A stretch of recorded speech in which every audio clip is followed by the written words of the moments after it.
Quem escreve ficção assume que cada linha que faz não faz parte da sua biografia. Houve um momento mágico em que, meio-dia e pouco, o reflexo do sol no Tejo era tão grande que era como se fosse um espelho. O que eu acho que é interessante numa obra é ela possibilitar realmente diferentes interpretações. Vocês conhecem o poema, o poeta finge dor, finge tão completamente, que chega a fingir que é dor, a dor que deveras sentes. E sobre a questão amorosa do Fernando Pessoa, esta questão é interessante de nós, se quisermos encontrar, encontramos. Aí eu fui correndo para casa, fui para um dicionário de latim e vi o que era fingere em latim. Fingere é modelar de barro, é fingir e é construir. O Fernando Pessoa eu vejo como alguém com uma timidez. A questão, por exemplo, do beijo tardio. Quando a pessoa chegava para trabalhar na casa Moitinho, aí a secretária dizia, estava fazendo o quê? Ele disse, eu estava a descansar de não fazer nada. Podemos ver como é que o amor infantiliza e como é que o amor possibilita nós ainda podermos ser infantis.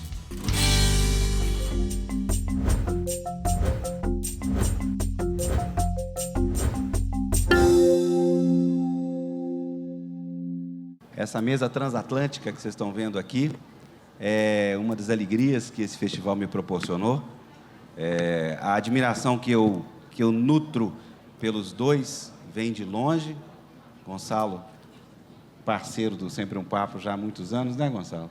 A gente já fez algumas atuações.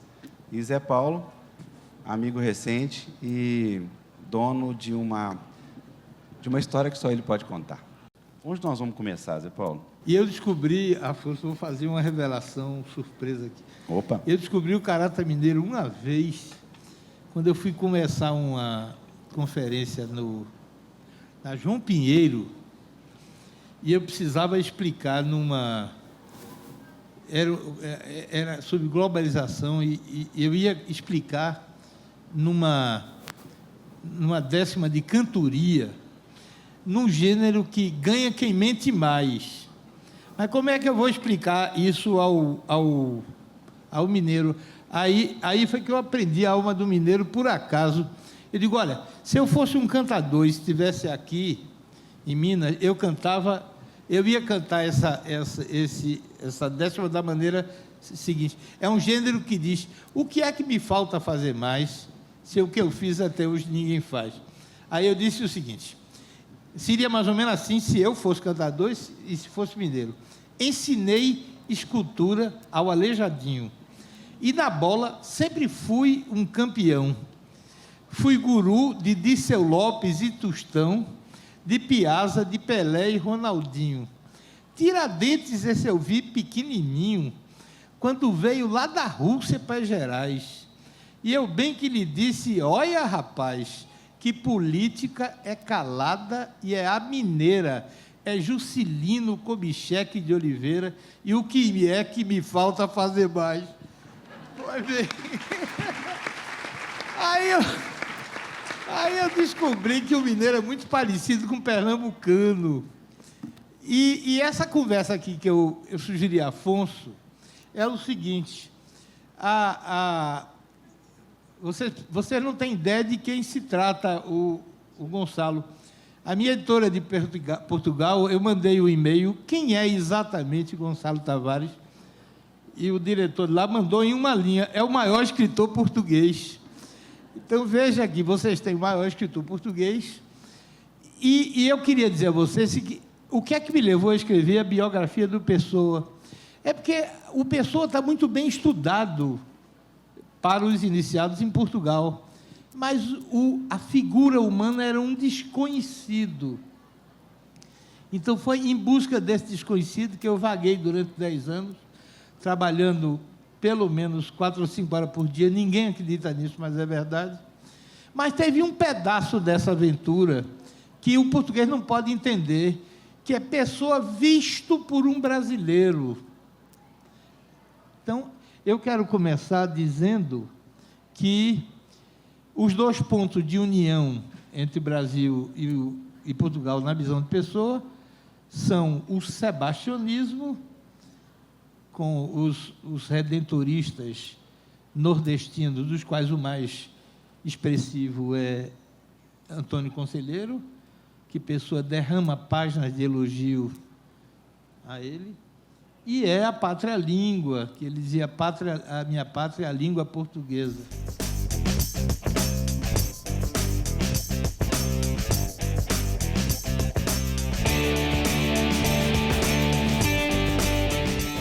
Gonçalo, gostou do desafio que eu te apontei? Porque normalmente eu convido o Gonçalo para falar da própria obra. E é, de fato, justo, não é? E merecido. E dessa vez eu te coloquei numa sinuca para falar sobre Fernando Pessoa. Que é um especialista, eu não sou um especialista. Eu sempre que estou à beira de ser especialista de alguma coisa, viro à esquerda. É uma espécie de obsessão. Foi curioso, nós não nos conhecíamos. E eu dei uma palestra, uma conferência na Gulbenkian, em Lisboa. Lisboa é uma cidade incrível. Quando o Zé Paulo estava a falar de Lisboa, eu estava a pensar bem em Lisboa. Eu vim há 2 dias de Lisboa e estou com saudades, apesar de me sentir muito bem aqui, mas Lisboa é uma cidade incrível mesmo. E é interessante que Pessoa e Lisboa têm... É muito difícil, eu não digo perceber a obra, mas... Acho que quem vive em Lisboa lê os versos, tal como o Zé Paulo estava a dizer que um brasileiro lerá de uma maneira, um lisboeta também lê de uma forma completamente diferente.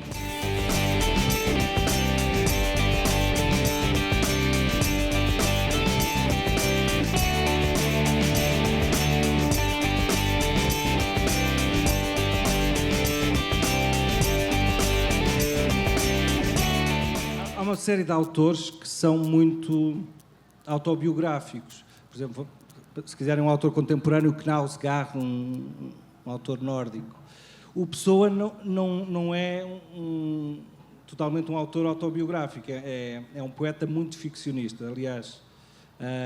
Portanto, ele terá muitos poemas que terão alusão à realidade, mas grande parte da sua obra é pura ficção. Não é? Eu acho que há essa parte tem a ver com o imaginário e os heterónimos, de alguma maneira, são criações ficcionais fortíssimas. O Pessoa cresceu num ambiente que tem a ver com, por exemplo, um mundo da psicanálise, o mundo de um verso do Rimbaud que diz eu sou um outro, o mundo da multiplicação das identidades, os heterónimos... é algo que está presente em muitos autores da época de uma outra forma. O Luigi Pirandello, que foi Prémio Nobel da Literatura, tem um livro extraordinário que se chama Ninguém Sem Mil, que é sobre uma personagem que se chama Moscarda, e o título tem a ver com isso, 100 mil moscardas, ou ninguém. Um moscarda que percebe que é várias pessoas. Ele está a ver-se ao espelho e a mulher passa... E diz, lá estás tu a olhar para o teu nariz torto. E ele não se tinha percebido que tinha o nariz torto. E a partir daí percebe que há um Moscarda, que é a forma como a mulher o vê, e há um Moscarda, que é a forma como ele se vê a si próprio. Ele o Moscarda fecha-se num quarto com 4 amigos e tem a noção clara de que ali estão 5 Moscardas, 5 identidades do Moscarda, que é a identidade como ele se vê a si próprio e a forma como cada um dos amigos que passou coisas diferentes o vê a ele. Portanto, esta obsessão pela multiplicação de identidades é uma coisa muito, muito forte e precisamente pela não fixação da identidade tem a ver com a não fixação da biografia. Ou seja, o que é extraordinário é que eu acho que também se podia fazer um trabalho do Fernando Pessoa sobre o que é que ele inventou, ficcionou, que biografias... E ele fez isso com os heterónimos, ele inventou milhares de biografias. E, de certa maneira, até José Paulo, é que ele inventou centenas de biografias e não inventou, exceto a sua.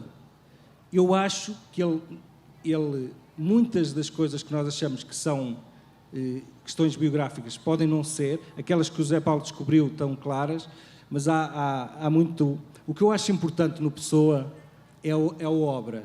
E a obra do Pessoa, eu estive na Rússia para falar de grandes escritores e lembrei-me muito do Pessoa porque fui ao quarto do... O quarto do Pessoa não tem este fascínio. O Tolstói era muito rico, a certa altura, e tinha vários quartos. E um dos quartos onde o Tolstói escrevia foi das imagens mais marcantes em termos literários. Tinha a mesa onde o Tolstói escreveu até ser muito velho, e a cadeira, nós reparámos, tinha as pernas da cadeira estavam cortadas, com um serrote, estavam cortadas. E nós perguntámos o que era, e ele explicou que o Tolstói escrevia sempre naquela mesa e naquela cadeira, era uma espécie de obsessão, e à medida que foi perdendo a visão, começou a cortar os pés da cadeira para estar mais próximo do texto. Então, se uma pessoa se sentasse, lá está, e se fizesse uma espécie de investigação semelhante à que fez o Zé Paulo, sentava-se lá e via qual era a altura do Tolstói, não é? Quando estava a morrer, e qual era a curvatura. Mas, de alguma forma, o Fernando Pessoa foi alguém que, para mim, fez muito este circuito de uma relação única com a obra. O que eu acho fascinante nisto do Tolstói é que, a certa altura, o Tolstói a escrever, ele escrevia quase, a mesa estava de tal forma que, com a altura que o Tolstói tinha, ele escrevia encostado quase assim, às letras, assim. E, portanto, o Tolstói morreu a escrever a 1 milímetro das folhas. E eu acho que o Fernando Pessoa, de alguma maneira, como o Kafka, por exemplo, são escritores que têm uma obsessão pelo texto, que, de alguma maneira, mesmo que não tenham cortado as pernas da cadeira, fizeram este trajeto de serem, ele e a obra, serem a mesma coisa. Por um lado, terá algo de biografia, mas, por outro lado, também tem muito de distância completa em relação ao mundo. Distância completa em relação ao mundo. A certa altura, a obra é tão importante que qualquer vizinho pode entrar, mas pode não entrar, como podem entrar 100 mil vizinhos imaginários ou não. Portanto, há uma parte do Pessoa, que seria uma outra obra, não a que fez, há uma outra parte da Fernando Pessoa que é o imaginário extraordinário do Fernando Pessoa, o que ele inventou que não existia. E eu acho que a grandeza do Fernando Pessoa é, por um lado, a qualidade da linguagem, como é que ele, a descrever um eventual Esteves da tabacaria, faz aquele poema, mas, por outro lado, a sua capacidade de imaginação. Que é impossível. Ninguém pode fingir que é dor, uma dor que está sentindo deveras de verdade.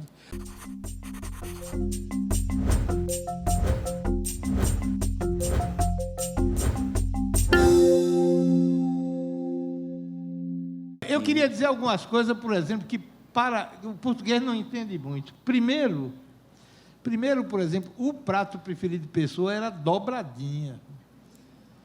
O português vai estranhar, dobrada à moda do Porto, eles lá estranham isso. Para a gente aqui é a coisa mais natural do mundo. Embora tenha um mistério aqui que eu queria dizer a vocês. 3 versos só da... Pessoa escreveu um poema em homenagem a esse prato. E ele disse: um dia, num restaurante fora do espaço e do tempo, serviram-me amor como dobrada fia. Se eu pedi amor, por que é que me trouxeram dobrada a modo do Porto Fria? Porque são metáforas, no dizer Teresa Lita Lopes, ou uma possibilidade de amar, segundo Eudoro Lourenço, não sei se vocês sabem, mas esse amor como dobrada fia era o amor homossexual. O Pessoa tinha natureza homossexual. Não há nenhuma evidência que tenha passado ao ato. Se fosse hoje, seria. Mas uma sociedade repressora e conservadora, então ele teve alguns heterônimos homossexuais, onde ele dava vazão. Deu o primeiro beijo de amor com 32 anos, não é normal, nunca casou, na notícia de um sentimento religioso.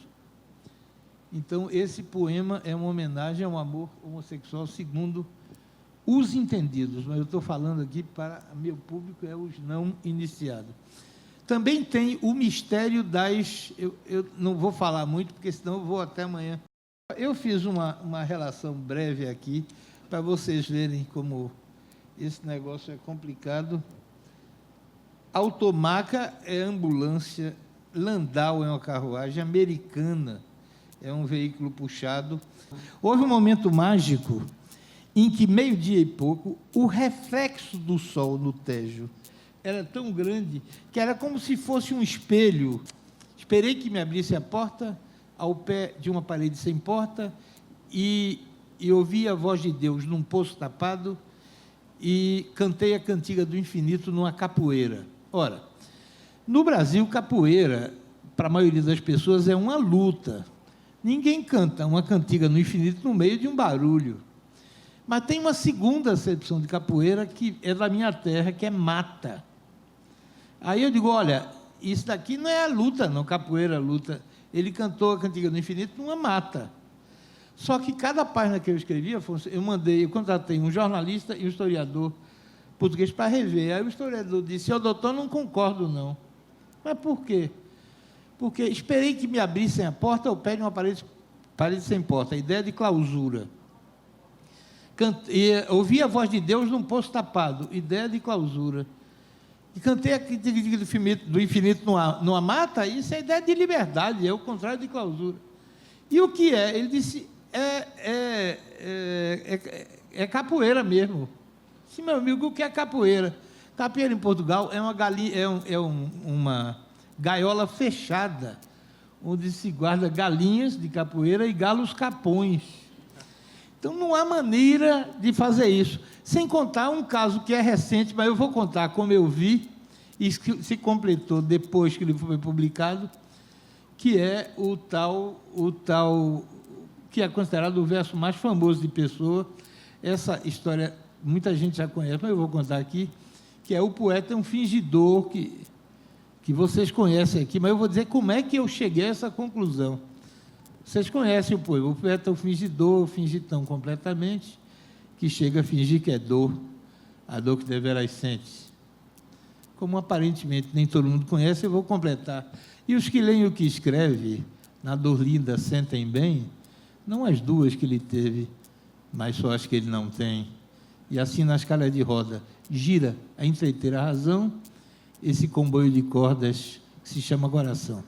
Eu sempre achei que esse poema estava errado, porque o poeta é um fingidor, ele finge muito, finge não completamente. Chega a fingir que é dor, a dor que deveras sempre, é impossível. Ninguém pode fingir que é dor, uma dor que está sentindo deveras de verdade. Ou você finge, e finge porque não está sentindo, ou porque você sente, e ninguém pode fingir que está sentindo a dor que está sentindo. Mas segue a vida, e eu estava numa obra com um cliente meu, e aí um peãozinho, um pedreiro de obra, gritou, fulano, João, passa a areia de fingir. Aí eu peguei no braço dele, aí ele ficou lívido, mas doutor, eu só pedi a areia daqui. Mas que areia é essa? É areia de construir, doutor. Areia de construir aqui, areia de fingir. É. Aí eu fui correndo para casa, fui para um dicionário de latim e vi o que era fingere em latim. Fingere é modelar de barro, é fingir e é construir. Depois, dois outros autores também chegaram a essa mesma conclusão, um deles brasileiro, mas eu só vi depois. Aí eu reli o texto, repare como é engraçado. Depois eu descobri que a explicação real é ainda mais simples. Um professor de Aveiro me ensinou. Repara como é simples. O poeta é um fingidor, o poeta é um construtor. E finge tão completamente, e constrói tão completamente, que chega a fingir que é dor, que chega a construir a dor, que deveras sente, que sente de verdade. Então, as trapaças da língua. Mas eu depois descobri que a explicação é ainda mais simples. É que no fim do século XIX, começo do século XX, foi o apogeu do Belle Époque em Lisboa. E vinham os artesãos do Porto, especialistas em trabalho com... Esse é interessante, Gonçalo. Os artesãos especialistas em trabalho nos altares, em madeira. As casas da Belle Époque em Lisboa tinham as salas decoradas em motivo de caça ou de natureza, tinha arabescos em gesso na sala, e eles tentavam reproduzir no beiral do lado de fora, mas não podiam usar gesso, porque a chuva derrete o gesso. Então, eles usavam argamassa com areia de fingir, que era trabalhado com uma colherinha que até hoje se usa nas massas, que se chama colherinha de fingir. E esses profissionais, que eram muito conhecidos em Lisboa daquele tempo, eram conhecidos como fingidores.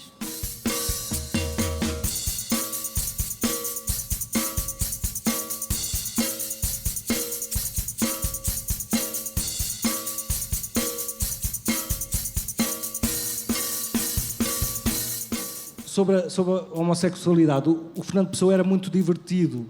E era, eu não sei se está no livro do Zé Paulo, mas está em muitas biografias.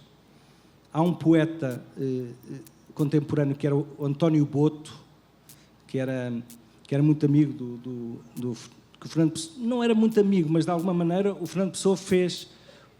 O António Boto era assumidamente homossexual e na altura isso era muito violento. E o Pessoa foi uma das poucas pessoas que o defendeu publicamente com uma carta, mas defendeu com uma coragem. Mas, ao mesmo tempo, o Fernando Pessoa chamava o António Boto António Roto, que é uma expressão muito violenta.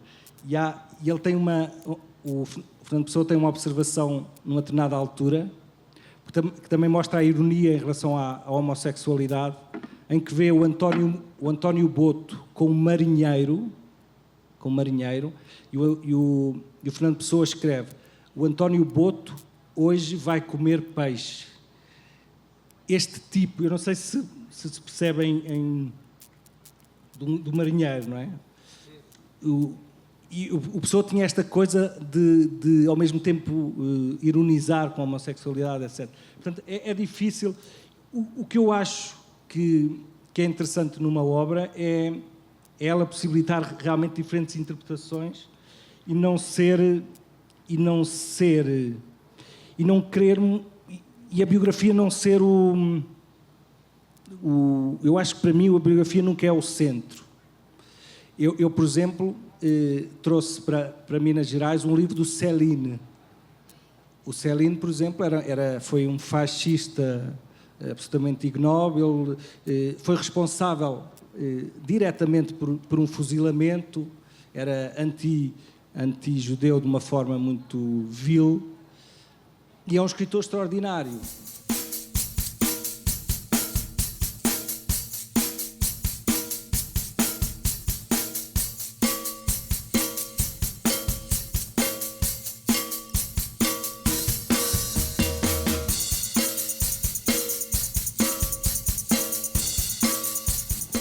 E o verso mais conhecido de Pessoa, eu não vou nem dizer o verso de Pessoa, eu vou dizer o autor.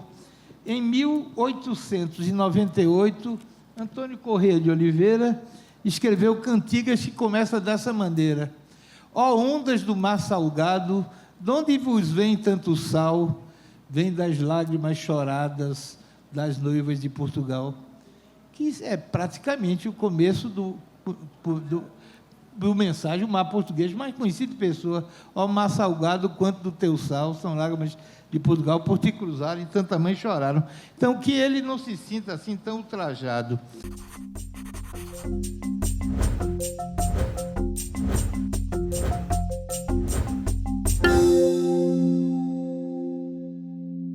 E sobre a questão amorosa do Fernando Pessoa, esta questão é interessante nós, se quisermos encontrar, encontramos. Ou seja, por exemplo, façam um exercício pensem no escritor mais heterossexual que existe, se isso se pode dizer, e leiam o texto a tentar encontrar indícios de homossexualidade. E encontraremos. Isso é muito interessante, porque, de certa maneira, o começo de encontrar está na procura. Quando nós procuramos, encontramos. porque há milhares de interpretações de versos de outros autores que muitas vezes entram nesta ideia realmente de que há uma relação entre o texto, biografia, não é? E ficção. E por isso José Paulo falou talvez do centro desta questão, que é o poema do fingidor, não é? Porque realmente, para quem escreve, eu sinto isso, porque eu escrevo ficção. Quem escreve ficção assume que cada linha que faz não faz parte da sua biografia. E é terrível, eu sinto isso como autor, quando se eu escrever que uma personagem matou uma velhinha, eu não matei a velhinha, não quer dizer, se eu escrever, se a primeira frase do meu romance for eu ontem matei a minha vizinha do segundo andar, eu não devo ser preso por causa desta frase. Ou seja, a distinção entre o texto e a biografia do autor é algo essencial. E o que eu acho que o livro, Paulo, eu já disse isto, acho que é um livro fabuloso. Eu leio com um prazer extraordinário, li logo. Como eu disse na Gulbenkian, eu dei uma conferência em que a base era o livro de José Paulo. Mas há aqui esta questão que eu acho que é um tema muito importante, que é: será que um leitor ou quem analisa um texto deve analisar todas as frases como indícios da biografia do autor? De certa maneira, no início do século XX, com a força da psicanálise, houve uma corrente que lia todos os textos tentando encontrar referências biográficas, não é? Este ficcionista escreve aqui um assalto porque a sua mãe foi assaltada, escreve aqui uma violação porque...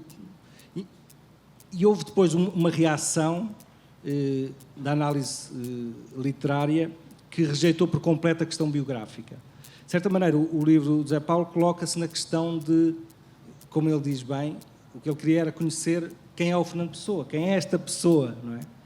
E dessa maneira tentou ver todos os indícios no texto. Eu acho que o Pessoa, como qualquer ficcionista, baralhou imenso, divertia-se a baralhar, não é? Divertia-se a inventar, a mentir, a dizer a verdade de uma forma estranha, enfim. Portanto, esta questão da ficção e do real é interessante. Eu acho que o Fernando, sinceramente, o Fernando Pessoa eu vejo como alguém com uma timidez. A questão, por exemplo, do beijo tardio, ligeiramente tardio, o primeiro beijo do Pessoa, não é? Aos 30 e tal anos, a uma mulher. O Pessoa era de uma timidez enorme. E é evidente que esta timidez, lá está, pode ser interpretada de milhares de formas. Mas eu gostava de ler do livro do Zé Pedro uns certos das frases amorosas que o Fernando Pessoa escrevia à Ofélia, só 3 ou 4, para vermos até que ponto o coração amoroso do Pessoa se traduzia numa linguagem infantil, mas sedutora. No livro de Zé Paulo, ele cita, por exemplo, o Pessoa chamava bebezinho à Ofélia, foi então o seu grande amor, não é?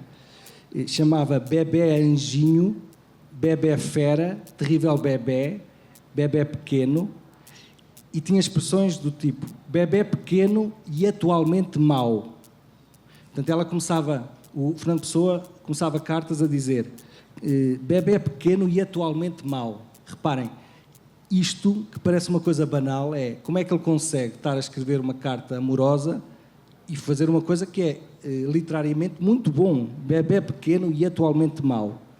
Ele tem o bebé mau e bonito, etc, etc.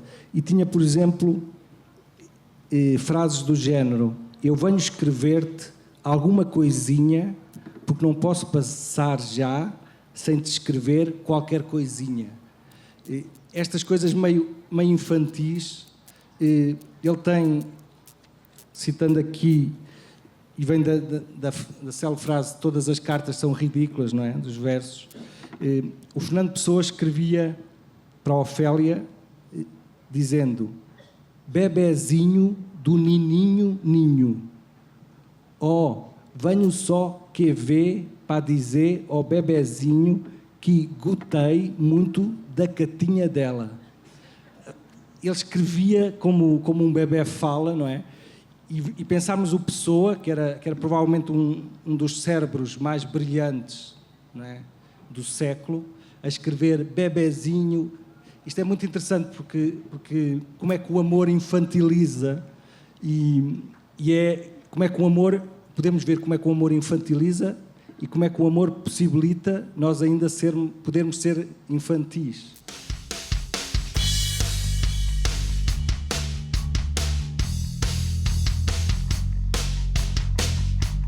Eu queria completar a minha exposição para dividir com vocês algo que faz mais sentido para brasileiro do que para português. Por exemplo, do Brasil, de quem é que Pessoa gostava? Isso para um português significa tão pouco, mas para nós tanto. Pessoa gostava de Machado de Assis, tanto que queria traduzir Memórias Póstumas de Brás Cubas, e ele gostava de Cecília Meirelles. E ele gostava, sobretudo, de Catulo da Paixão Cearense, que tem páginas comoventes. É o único brasileiro citado em poema de Pessoa. E de quem é que ele não gostava? Ele não gostava de Oliveira Lima, o Quixote Gordo, assim o definia, assim o definia Gilberto Freire. Porque Oliveira Lima foi lá e homenageou em Portugal Júlio Dantas, que era um sujeito de quem Pessoa tinha horror. Aliás, o Oliveira Lima aqui também não era muito estimado.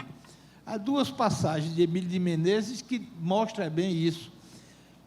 Todo fim de tarde saía Oliveira com a mulher dele, que se chamava Flora, para passear em Copacabana. Aí o Emílio de Menezes esperava ele chegar e dizia para o grupo de amigos: ali vão a fauna e a flora da literatura brasileira. E fez um verso para Oliveira Lima, que é um horror. Vou resumir aqui, que é muito grande.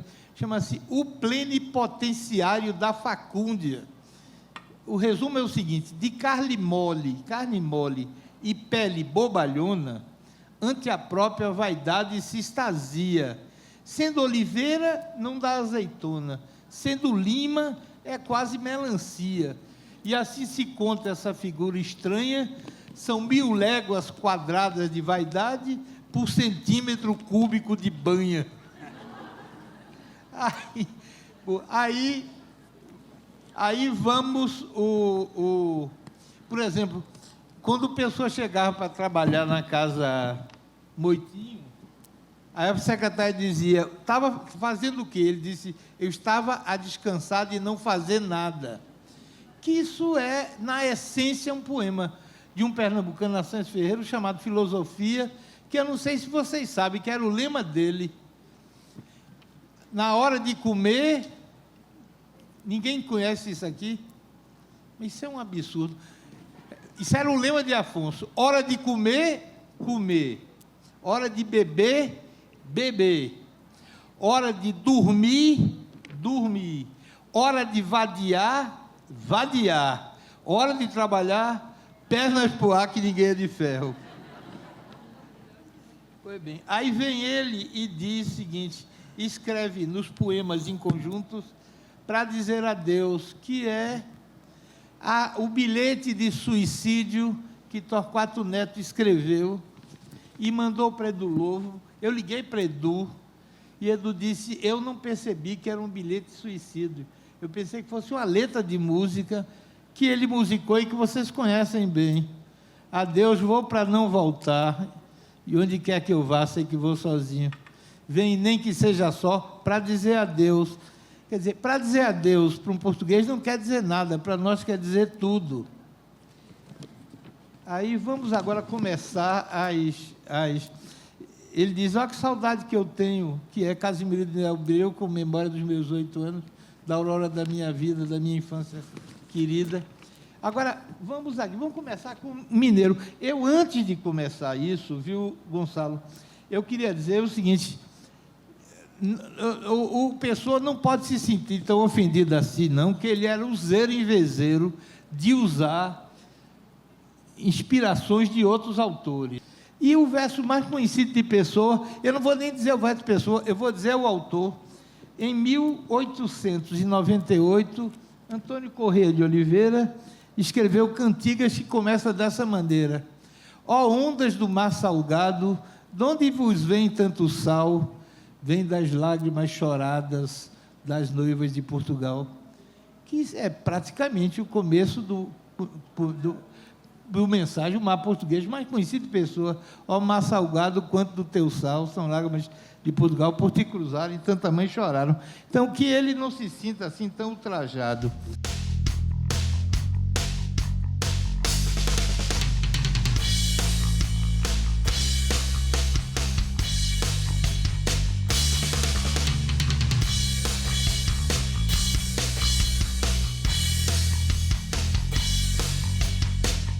E, de alguma maneira, eu acho que se o Pessoa tivesse mensageiros e escrevesse cartas, escreveria cartas a Lisboa.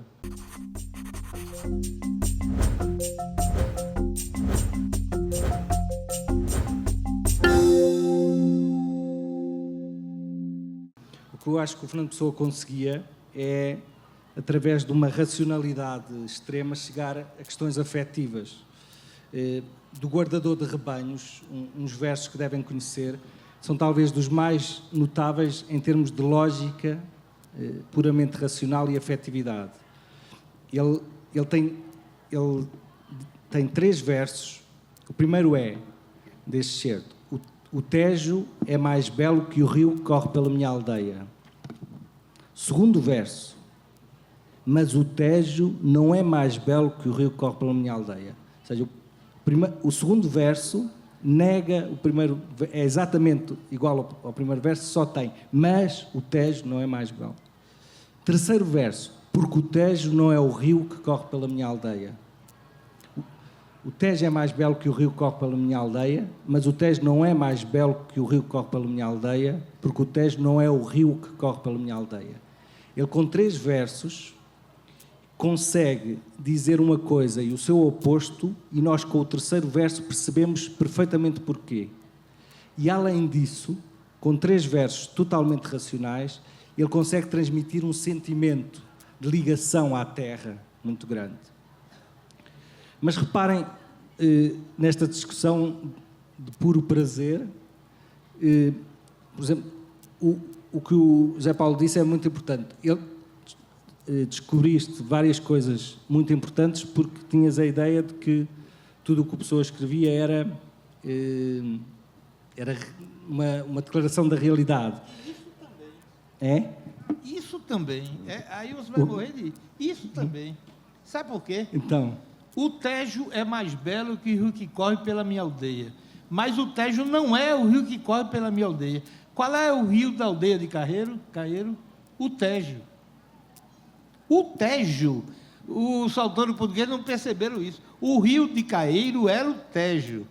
O Tejo é mais belo que o rio que corre pela minha aldeia, que o Tejo. Mas o Tejo não é mais belo que o Tejo, porque o Tejo não é o Tejo. E aí, alguns autores, repare como é curioso, alguns autores dizem, porque um é o Tejo de Lisboa, e hoje é o Tejo em si mesmo. Portanto, o Tejo da cidade de Pessoa é mais belo do que o Tejo como o rio inteiro. E eu achava que não. Por quê? Porque as memórias afetivas de Pessoa estão todos ligados à primeira infância que ele passou em Lisboa, até os 7 anos e pouco. E, naquela idade, crianças não iam à escola na cidade. Eles eram alfabetizados em casa com a mãe. Ora, uma mãe viúva, com o pai, ou semi-viúva e viúva depois de 5 anos. A aldeia de Pessoa não é Lisboa. A aldeia de Lisboa é o quarto dele e o quintal em que ele brincava. Então, para isso ser verdade, precisa ver o Tejo. E havia um verso, e eu, por uma dessas coincidências, viu, Gonçalo, eu fui procurar. É outra coisa, o guarda queria me prender, eu subi e cheguei no quarto de Pessoa, ao meio-dia e pouco, porque diziam que a 1 hora ia ter um concerto de sinos. Aí eu cheguei, para a minha tese estar certa, ele tem que ver o Tejo da janela do quarto dele. E aí houve um momento mágico, porque ele diz depois, é lá onde o sol se reflete. E houve um momento mágico, por isso que eu digo que o homem teve pena de mim e me ajudou. Houve um momento mágico em que, meio-dia e pouco, o reflexo do sol no Tejo era tão grande que era como se fosse um espelho e vinha em cima, tingindo de dourado a paisagem inteira, o reflexo do sol no Tejo ao meio-dia, visto um ângulo qualquer do apartamento dele, que via exatamente. Então eu digo, o Tejo é mais belo do que o rio que corre. O rio que corre para a minha aldeia é o rio que ele vê da janela do apartamento dele. A aldeia dele é onde ele morava. Aí eu disse, estou com outro problema, só para lhe devolver. Ele tem outro verso, o sino da minha aldeia, dolente na tarde calma, cada tua badalada soa dentro da minha alma. Para isso estar certo, tem que ter um sino que toque junto da aldeia dele. Aí eu pego o mapa de Portugal, a igreja mais presto, a igreja dos Mártires, está a 200 metros da casa dele, do quarto dele. Então, 200 metros, será que ele ouve o sino? Eu tenho que ver lá. Aí saí procurando a igreja. Aí, quando eu chego na igreja, qual é o problema? Cadê o sino? Não tem sino. Oi, a igreja não tem sino, então a minha tese está por água abaixo. Não, vamos comigo. Aí foi andando, andamos 200 metros lá para dentro e subimos no fundo da igreja. É a única igreja no planeta onde o sino, em vez de ser na frente, é no fundo.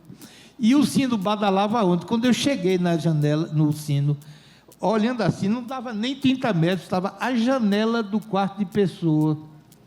Então, do quarto ele via onde o céu se reflete, o Tejo, que era mais belo do que o Tejo, e o sino que quando toca, o quarto treme.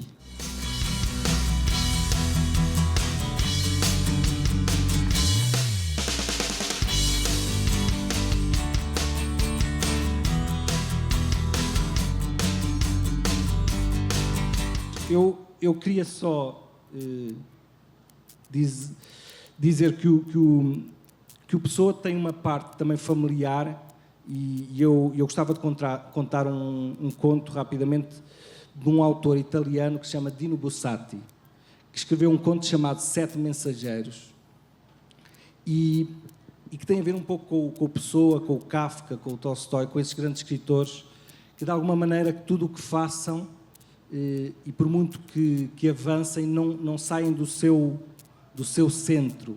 Eu acho que realmente o centro de Pessoa e o centro da obra é a cidade de Lisboa.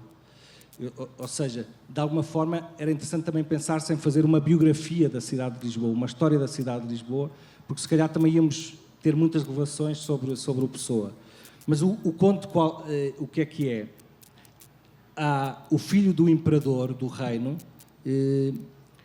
sai do reino porque quer conhecer os limites do reino e começa a cavalgar com 7 mensageiros. E o que ele quer perceber é onde é que termina o reino do pai.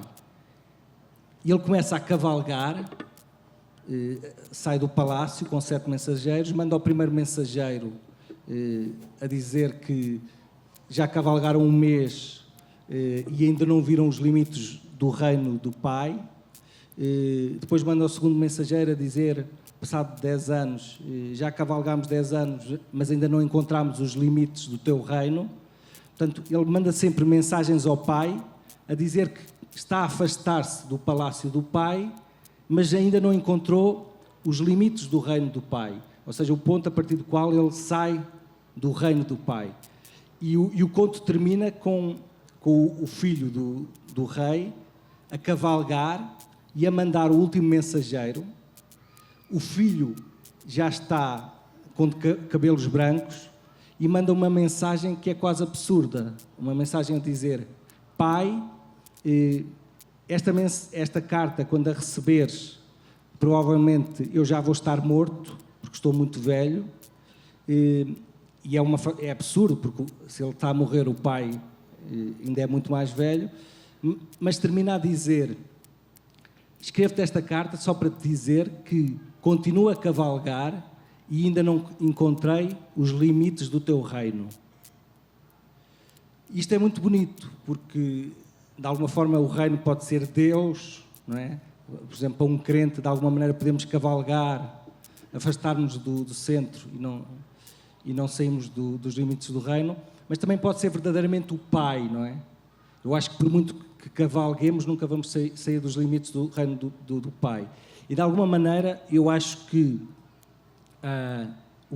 se o Pessoa tivesse mensageiros e escrevesse cartas, escreveria cartas a Lisboa. E por isso, de alguma maneira, eu acho que o estudo das próprias ruas de Lisboa, da topografia de Lisboa, poderá dar muito sobre a obra do Pessoa, que é talvez das obras que junta, pegando nas questões que o Paulo disse, que junta uma espécie de relator de notícias.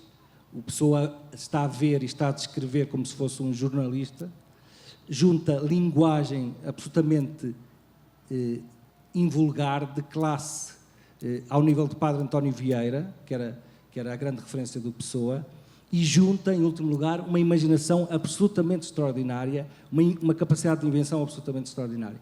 E eu acho que são estas três vertentes do Pessoa: a capacidade para ver o real e através da linguagem, transformar absolutamente o real, e, por outro lado, a capacidade para construir um mundo de personagens notável, que são os heterónimos, e também personagens que nós estamos a descobrir ainda hoje com novos livros do Pessoa. Saíram há pouco tempo contos do Pessoa, contos.